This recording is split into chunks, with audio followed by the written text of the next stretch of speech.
Let's get educated. That's why we're here, to bring you the stories impacting K-12 classrooms and college campuses. It's time for a little education. Well, welcome one and all. It is Educated, and I am Katie Petrick, joined as always by David Fiorazzo. Now, before we get started, I want to show some love to our sponsor, Switch to America, because we've been talking about how the world is crazy. It's gone crazy. It's in crazy town now. We have supply chain issues. We have record-setting inflation. We have sky-high gas prices. I could go on and on. Now, during times like these, it's very important to remember, use that noggin, to remember the small businesses that are right here in the good old US of A. And we can start by visiting our friends at switchtoamerica.com. That's right, Katie. SwitchToAmerica.com right now. If you visit that, you can see all the alternatives to the everyday items you already use that are made right here in the USA. Again, SwitchToAmerica.com. If you love this country and support American companies, do it. All right, we also want to give a quick plug and show some love to our friend Dr. Jake Jacobs and his brand new series debuting tomorrow night called A Brief History of American Political Parties. This 4-part series will cover the birth of the political parties and their evolution into what they represent today. This series is quite the eye-opener, and it debuts tomorrow night at 7 p.m. Central, so make sure to download our FreedomProject app if you haven't done so already. And hopefully you have done so you're all set for Jake's show. But now, we're going to take a look because we got some numbers in. The numbers are in, David. They're in. And despite billions of dollars being invested in public schools every year, student math and reading levels, they're just what would we call abysmal. Is there a word worse than abysmal that we better start looking for a word like that? Yeah. So it's not exactly a shocker. I was telling Katie before we got on the show today that I was writing about this about 12 to 15 years ago. John Stossel was doing some research, and we were looking into the math and English declining test scores in America. Here we are in 2022, and the headline is American Test Scores Prompt a Moment of Truth for Schools. What are they going to do? So the nation's report card reveals steep declines, not just declines, steep declines, and we will add, as Katie just did, abysmal in math and reading scores among U.S. 4th and 8th graders. So American student test scores plunged, again they're using these words, by historic levels during the coronavirus. What are they blaming it on? Not the teachers, not the curriculum, not the organization of the schools, not the teachers' unions. It's the Rona. It's the Rona. It's that big old nasty virus. That's why students aren't doing well. Well, and speaking of someone that sounds like the Rona, how about the Secretary of Education, Miguel Cardona? What did Miguel have to say about this? We have an opportunity here to make sure we double down on providing better access to reading and math supports for our students. And let me also say this, the 2019 data, that was nothing to brag about either. We've lost our spot. We have to work to make sure that our students here in the United States are #1 again in the world. That's what we should be aiming for. We have an opportunity here with the American Rescue Plan dollars, with the same urgency that we had reopening our schools, to raise the bar for our students, to provide them more opportunities. That means having highly qualified teachers in every classroom for every student, providing more opportunities after school, providing summer learning opportunities that give students a chance to catch up on what was lost during the pandemic, but also raise the bar, because those 2019 data is not something that I aspire to achieve. Yeah. I want to go past that. Okay, David, I like music, you like music. Yes. You know the Four Tops, they had a song called It's the Same Old Song, because this is the same old song that is sung every single year, but especially every time when we get the National Assessment of Education Progress, NAEP, the NAEP scores when they come out. Because what happens is you test the 4th grade, you test the 8th grade, you test the 10th grade, but we're going to focus on the 4th and 8th. And you test them every couple of years, and what's happening, and every time almost, they just go. So, but didn't he say the Biden administration is going to raise the bar? Oh, yes. Didn't he say that? Is that a promise? Is that, okay, seriously, friends, seriously, when you hear this, blah, blah, blah, blah, blah, blah, blah, you can kind of mute the screen or the volume whenever he's talking, because, duh, what are they going to say? Every year, test scores declining. Oh, we're going to do something. We're going to raise the bar. Yeah, we got to change this. Are they going to change anything? Probably not. So I get a little tired of it. I can't imagine what parents think when they hear another story like this using words like abysmal, or steep decline. So the results are in, and again, he said this is a moment of truth for education. I could have sworn that same language was used during the Bush administration, the Obama administration. Common Core got jammed in there, passed through, rammed through. And of course, now there's no more Common Core, right? They just changed the name. But here's what it is. It's the pandemic's fault. Katie, seriously, do you think parents hear this and go, yeah, that was probably really the reason, the pandemic? Do you think they're getting away with this? Some are thinking that. Some parents will think that. It's the parents who still have their heads in the sand who will be like, oh, makes sense. Or if they don't want to see truth in front of them, they just want to think politics. Because I don't care if you're left, right, or center. Education in our country has been an issue for decades and decades. It was when I was in school. It may have been when you were in school. We won't reveal David's age over there. She didn't give it away, though. Aha. But it's just gotten worse and worse and worse. And so we keep doubling down on we need to give it more money. It's more money, it's more money, and more money. And so we all know a teacher out there. You may be a teacher out there. So we want to support our teacher. So of course we say, let's give more money. You know, I have a friend who's a teacher, an aunt, an uncle, a mom, a dad, whatever it may be, because we know people on the ground, basically. We know the boots on the ground. And so it becomes very personal for us. So we want to give the people the money. But what we don't understand as a nation is the money that we've been giving is going straight to the unions. There was coronavirus money given to the schools. And how much of it actually reached the student? Not a lot, because in the thousands reached the teachers union. And I'm not talking overall, I'm talking per pupil. Well, Democrat policies, you take anything, any government program, they're trying to help people in the inner cities. How much of that money, our federal tax dollars, actually got to help the poor and those in the inner cities? You know, probably a big zero, maybe a few dollars here and there. Same thing in education. But let's go to the bottom line here. So these mathematics results are historically awful, abysmal. National Center for Education Stats Commissioner Peggy Carr said this, quote, "They are the largest declines in mathematics we have observed in the entire history of this assessment." That's pretty clear and pretty damning about the education system. I mean, the largest decline ever in that assessment. And exactly what is the decline? Well, that's still to come, because we're going to continue discussing the epic fail of America's public schools, and we're going to dive deep into the actual results that show exactly how each state is performing. That's next. If you have a smartphone, tablet, Roku, or Apple TV, consider downloading the Freedom Project Media app.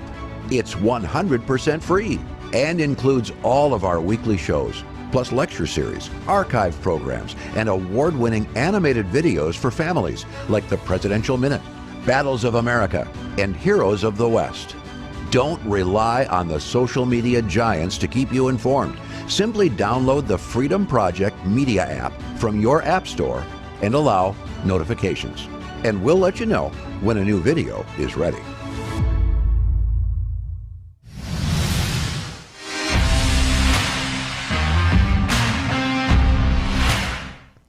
Okay, you fellow data nerds, we're going to get to the test scores and what they actually say on our nation's report card when it comes to the education or lack thereof for our students. So, National Assessment of Educational Progress, as it's called, NAEP, N-A-E-P. It's administered, as I said before, and I'll say it again, to the 4th and the 8th graders every few years. They do a comparison of reading and math. How are the kids doing? And they rank it in an area by being, below basic, then basic, proficient, or advanced. Okay, and maybe you're saying to yourself, back in my day, advanced was what we called basic. But now, if you get to advanced, you're some kind of a genius out there. And because you are a genius, then we need to bring you back down because it's not equitable. Anyway, so let's talk about the decline in the scores. Even NAEP itself said it's the largest score declines in mathematics at grades 4 and 8 since their initial assessment way back and the 19 of 90. So Yes. Okay, well, hey, what are we talking? What are the actual numbers? Well, overall, grade 4 math was down 5 points, and we had a whopping 0 states increase. Out of all this, it's actually 52 scores, I do believe they do, because they include Puerto Rico and D.C. You could have made that a there? little more dramatic. You could have little? asked, how many states have increased their math scores? Answer is 0. 0. Zilch, goose egg, none, nada. Now, 25%, just in 4th grade alone, okay? You can see it on the screen there, it said. But 25% of those 4th graders were below basic, right? They couldn't even be basic. They were below that. And what it says for the standards is that you are able to identify attributes of polygons as well as 3D shapes. 1 out of 4 children. Oh my gosh, that was a math thing. And I just did it in my head. 25%, one out of 4. Wow, and you've been out of school for a while, huh? Man, I clearly wasn't in school currently. So 1 out of 4 of our kids are below basic. We're not even talking about being, hey, proficient or even advanced for sure. We're nowhere near there because 1 out of 4 of our kids are below basic. Now that's grade 4. Grade 8 is worse. Okay, grade 8, they are down 8 points in 26 urban districts as well. They're all just down. 0% again increased, with 23 of 26 of those urban districts, which we don't have on the screen, but just all the big cities. 23 of the 26 urban districts had a 4 to a 15-point drop in math for their 8th graders.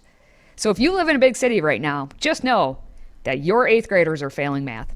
3 of them had no significant change. Now, 38% were below basic. And again, 8th grade math, the basic level is considered you can use operations to solve real-world problems involving integers or fractions. That is insane to me. Back in my day, you would take algebra as an 8th grader. You would be able to do these basic things, but our kids cannot do it. So when you look at the specific content areas and compare them, again, this is just 3 years ago because they go in 3-year increments like this. Those arrows are going down in every content specific area, and then the overall assessment is down, obviously. So our kids can't do math, is the long and short of it. In case you don't care about the numbers, which clearly our kids don't, they don't understand them, just know it's a bad thing. Our kids are not getting better at math. Can I quote a few governors, please? It depends which ones. Okay, the previous story, by the way, the headline of this story, I don't agree with it, but I've got to tell you, it says, Blue versus Red 2022 test scores show devastating toll of school shutdowns. So the reason for the low scores is the Rona, the virus, the school shutdowns. That's the reason. I disagree. I want to share North Carolina Governor Beverly Perdue said, this is not the result of simply a horrible 3 years for students. This is a result of a realized generational decline. If people get this data, look at it, which is what we're doing, and think it's all because of the pandemic, then that could very well be a nearly fatal mistake for decision making. And one more, Governor. Oh, did you want to say something? No, what I want to add to that Sure. is, again, this is where if you put your blinders on, or if you're thinking just in terms of politics, you're going to see it as, oh, it was coronavirus, or no, this is how it's always been. But now we're just highlighting, and hopefully everyone can agree that it's not a good thing for our students, no matter what supposedly the reason is. Right. And Virginia Governor Glenn Youngkin said, today's NAEP results are the proverbial final nail in the coffin. If this doesn't wake you up, then you're clearly trying to cover up your own bad decisions. In the business world, this is a great point. In the business world, if this was your report card, there would be an immediate change in management. You would be fired. And I think that's what the voters did. I think maybe if Elon Musk was in charge, that's quite possibly what would happen. But let's take a look specifically at 4th grade reading, and let's look at your state specifically, because we have a plotted chart here as to what's going on. So again, reading, if you can't read, I'll tell you exactly what's going on. We have a thing called the y-axis. It's the one that goes up and down, all right? That's showing the change in percent of scoring just being basic or better, okay? So where is basic? Is that the dotted line? 0% change is the dotted line. Oh, 0%, so right. It's a negative right now. Oh, so okay. everyone below the dotted line means you are all doing worse. Okay. You got worse in the basic category. Now, on the very bottom horizontal axis, called the x-axis, again, this is math combined with reading, the percent of 2020 to 2021 that was spent in-person school. So this is actually showing quite fascinating. So how did our fourth grade classes do with their reading, and how does that compare not only between 2019 and 2022, but how does it compare in terms of how much time you were spent in school? So the long and short of it is, if your state is in the bottom left corner, it means you're doing really bad. Your scores have gone down far, about the 8% mark or more, and you had hardly any time spent in school. And that's where you see Washington, D.C., you have Maryland, you have Oregon, Virginia, Minnesota, Nevada, New York, all of them in the bottom left-hand corner. Now, go to the opposite end, you go, which amount of schools percent spent tons of time in school learning, and which ones either stayed relatively, like they lost some but not as much as the other ones, or even gotten better. And the outlier there, Florida, just gonna say Florida. Also, Alabama did well. In Louisiana, which, let's be honest, Louisiana didn't have good scores to begin with. So any improvement for them is kind of like, well, their scores they needed to improve. Yeah, right around that dotted line that we were just looking at, I saw 5 red states and Hawaii. Yeah, and Hawaii which is very interesting to me. Well, I mean, it's Hawaii. They can be outside year-round anyway, and That's true. it'll be safer for them. But all right, we got one more map. So now that we know how to read these maps, let's take a look at the 8th grade math, which I said overall was down significantly. But let's see how your state compares. In this, everybody was lower. Everybody, every state, and again, they included Puerto Rico and D.C. in there too. The percent of being proficient, which is a step above basic. So we want everyone to be proficient, okay? That's what we're hoping for. We don't want them to be basic. We want them to be proficient. Everyone was below 0%. So that means everyone lost. They did worse. Goodness. But again, it compares it to how much time was spent in person rather than remote. So if you're on the right side, if you're spending 60 to 100% of that time last school year actually in school, they did, in general, better than obviously if they were in the bottom left-hand corner, which includes Washington, Minnesota, Pennsylvania, New Jersey, North Carolina, Oregon. There's some color coding going on there. So is that red state, blue state? Is that what they did? Yep. Okay, even I can understand that. Yeah, look, sit at that. I'm so proud of you. Hey. Now, just again, no, overall, it's bad what we're trying to show you. That's the bottom line of this. Our kids are not reading any better. They are not doing math any better. They are much, much worse than they were, yes, than pre-pandemic, but also keep going back in time and take a look at how our kids are not getting any smarter. And yet we're putting billions and billions of dollars more all the time. But the answer is more money, more education funding, more tax dollars. That's the answer. I'm sorry, Katie. When we come back, we know New York City has a homeless problem, but a new report gives some heartbreaking insight on how many school-age kids don't have a place to call home. Stay with us. Today's show is sponsored by our friends at MyPillow. Save up to 66% on pristine quality bedding, towels, slippers, signature pillows, and much more when you use the code EDUCATED. That's EDUCATED, EDUCATED. Support this show and a great American company.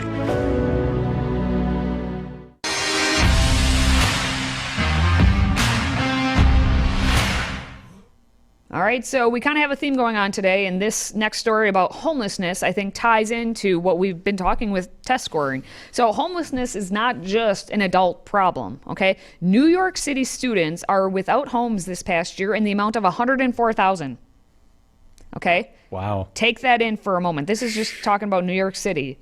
Students are at 104,000 of them. Now, new data is showing that the public school system had that many students, almost 1 in 10.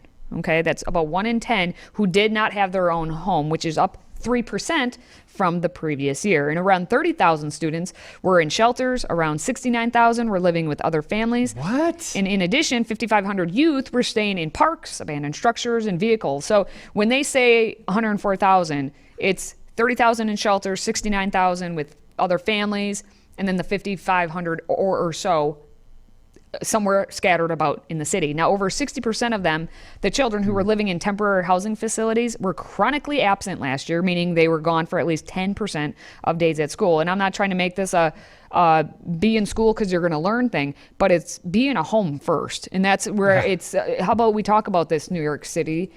We talk so much about, everything else and the politics and all that in New York City, but we don't talk enough of what is happening with our own children. Yeah. Within our own borders, I will say, and we don't take care of them And first. by the way, we hammer California, and rightly so. San Francisco and most of Los Angeles, the homeless problem, the sanitation, the issues they're having there are horrendous.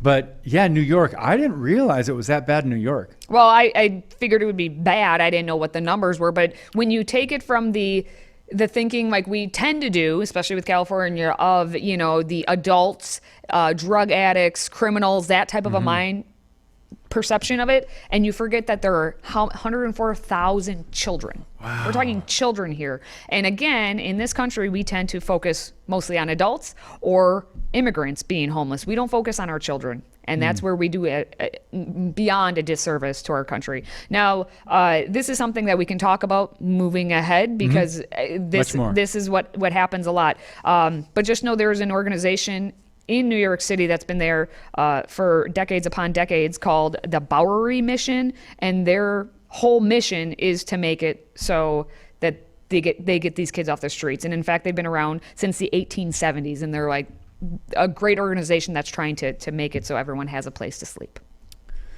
So for several years, the cost of living has been going up, and that has dramatically impacted especially poor families.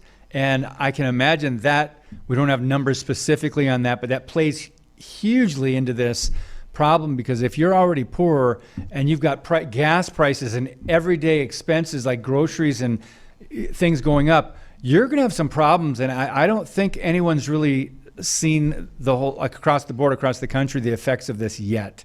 All right, well, we could say a lot about that, but Before We Go is up next, and we have Vice President Kamala Harris doing her best to capture the essence of Miss Frizzle by announcing the key to improving children's education lying within that which goes round and round. Stay with us.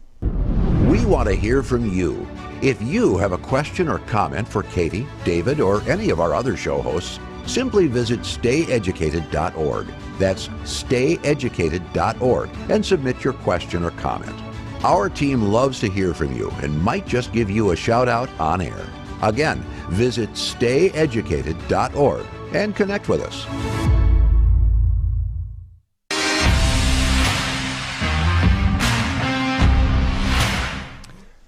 All right, before we go, while more than 100,000 New York kids are homeless, the Biden administration is trying to shift focus to pretty yellow school buses. In fact, as part of their green initiative, they're looking to invest up to $5 billion to produce electric school buses. Yes, this is a true story, not the Babylon Bee. The initial release of $913 million will produce 2,400 school buses at a rough cost of $370,000 per vehicle, which, by the way, is twice as expensive as producing a typical diesel school bus. The spending on electric school buses comes as the most recent national testing scores show the largest average score decline in reading since 1990, and the first ever score decline in math. First ever? Katie, sounds like a great time to continue spending more money on things that really don't make kids any smarter and don't help education. Oh, sure. That's what we do here. It's America. Speaking of travel, a young bird is making headlines as the new record holder for the longest nonstop flight.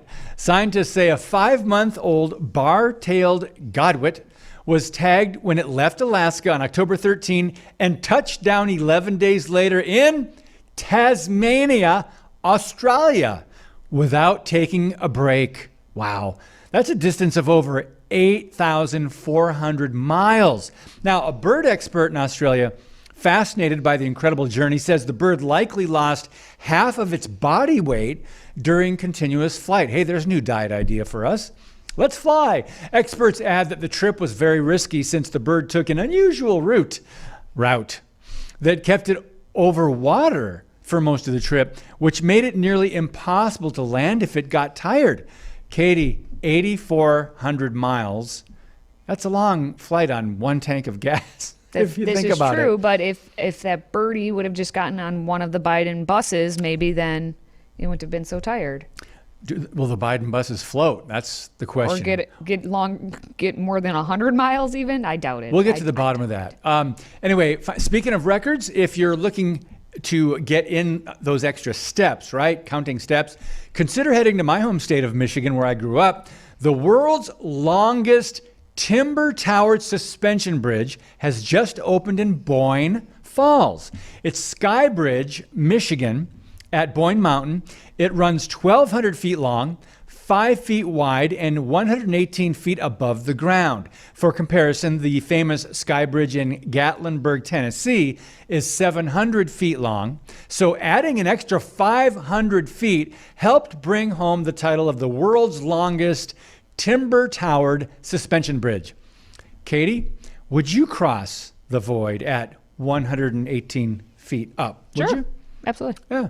I'm game. I would think it would be safe. And it's closer now to us, so I can just go to that. Yep. Well, that wraps up this segment. More to come next time. Well, I mean, if you're looking still for those fall colors like in that suspension bridge, do we have something for you tonight at 7 p.m. Central, so stay tuned. We have a very special little episode of The Lunch Line. It's apple time. It's where David and I taste test some apples that we got from my local orchard that I work at. And so we're going to educate you on the various apples that you may be wanting to enjoy in the fall or year-round for that matter. So stay tuned. La Lunch Line talking about apples at 7 p.m. Central.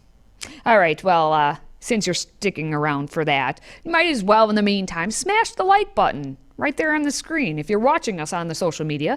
And obviously, we would like you to give us a little feedback, any questions, concerns. Maybe it could be about apples in the upcoming Lunchline episode. Now, all you have to do is go to stayeducated.org to do that, and we'd very much appreciate anything you give us. But for now, for David and for myself, thank you for watching, thank you for listening, and thank you for supporting what we do. Until next time, stay educated.